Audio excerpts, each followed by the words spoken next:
यह कहानी उन लोगों के लिए बहुत ही प्रेरणादायक साबित होने वाली है जिनके पास बहुत सारा ज्ञान होता है, जो अपने आप को महान ज्ञानी समझते हैं।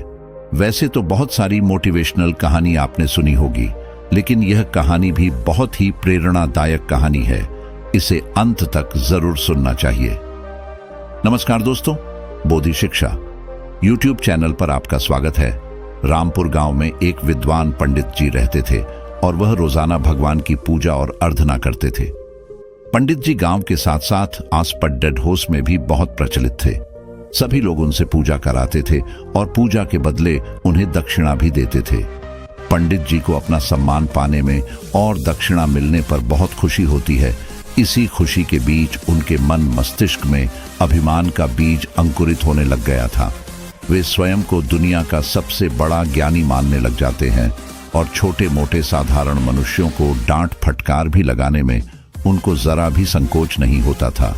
लेकिन एक दिन उनके साथ बहुत ही अभूतपूर्व घटना होती है। पंडित जी गांवों में कथा और पूजा करने जाते थे। एक दिन उनको पास के गांव में कथा करने के लिए आमंत्रित किया गया था। पंडित जी को वहां जाना आवश्यक था। शाम का समय था। पंडित जी के गांव चंबलपुर से वह दूसरा गांव जहां उनको कथा के लिए जाना था, दोनों गांवों के बीच में एक बड़ी नदी थी और उस पर कोई बांध भी नहीं था। दोनों गांवों के लोग नाव के सहारे ही नदी को पार किया करते थे। पंडित जी भी अपनी पोथी और सामान लेकर नदी किनारे चले जाते हैं। वहां जाकर वे एक नाविक को आवाज लगाते हैं, अरे ओ नाव वाले, मुझे नदी के उस पार जाना है, इसलिए तुम जल्दी से अपनी नाव से मुझे नदी के उस पार पहुंचा दो।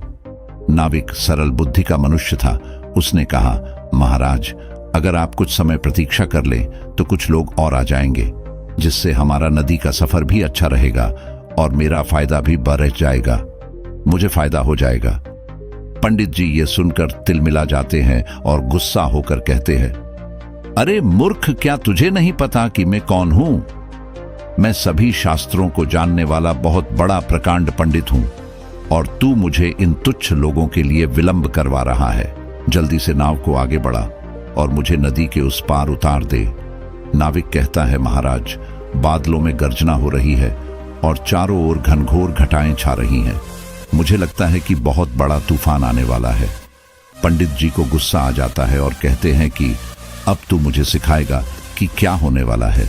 जल्दी से नाव आगे बढ़ा। नाव नदी में आगे बढ़ जाती है। फिर पंडित जी नाव चलाने वाले से पूछते हैं कि क्या तूने कभी शास्त्र पढ़े हैं? नाविक कहता है, नहीं महाराज, मैं तो अनपढ़ हूं, बचपन से ही नावों में ही रहा हूं। मेरी किस्मत कहां की बड़े बड़े गुरुकुल में जाऊं और शिक्षा प्राप्त करता। पंडित जी कहते हैं, अरे मूर्ख, तू जानता नहीं, तूने अपने जीवन का एक चौथाई हिस्सा बर्बाद कर दिया है। नाविक ने कहा, ये तो सब भगवान की मर्जी है, मैं इसमें क्या कर सकता हूं? पंडित जी कहते हैं, क्या तू कभी कथा या भजन में गया है? नाविक कहता है, नहीं महाराज, परिवार के लिए 2 रोटी की व्यवस्था करने में ही पूरा दिन गुजर जाता है। हमारे भाग्य में भजन और कथा कहां?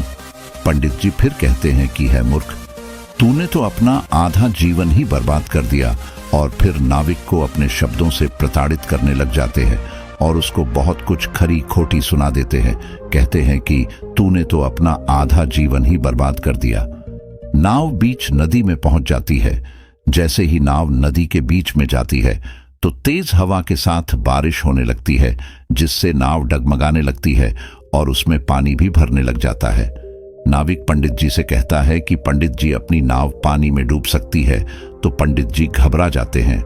नाविक पंडित से पूछता है कि महाराज, आपसे एक बात पूछ सकता हूं क्या? पंडित ने कहा, हम दुविधा में हैं और तुम्हें प्रश्न पूछना है। पूछो, क्या पूछना है? हम भी बहुत बड़े पंडित हैं, हमारे पास तुम्हारे सभी प्रश्नों का उत्तर है, जल्दी पूछो। नाव में बहुत सारा पानी भर जाता है। नाविक कहता है कि पंडित जी, यह नाव डूबने वाली है, इसलिए क्या आपको तैरना आता है? पंडित जी घबरा कर कहते, नहीं भैया, मुझे तैरना नहीं आता है। तो नाविक कहता है कि पंडित जी, मैंने तो अपना आधा जीवन ही खत्म किया है, लेकिन आपका तो पूरा जीवन ही खत्म हो जाएगा। पंडित जी घबरा जाते हैं और थोड़ी देर में ही नाव डूब जाती है। उसके साथ दोनों भी डूब जाते हैं। लेकिन नाविक को बचपन से ही तैरने का अच्छा ज्ञान था, इसलिए जैसे तैसे करके पंडित जी को नदी से तैरकर बाहर निकाल लेता है। नाविक कहता है कि पंडित जी, ऐसे कोरे ज्ञान का क्या फायदा जो अपना जीवन भी न बचा सके। पंडित को आत्मग्लानि होती है और उनका घमंड भी खत्म हो जाता है।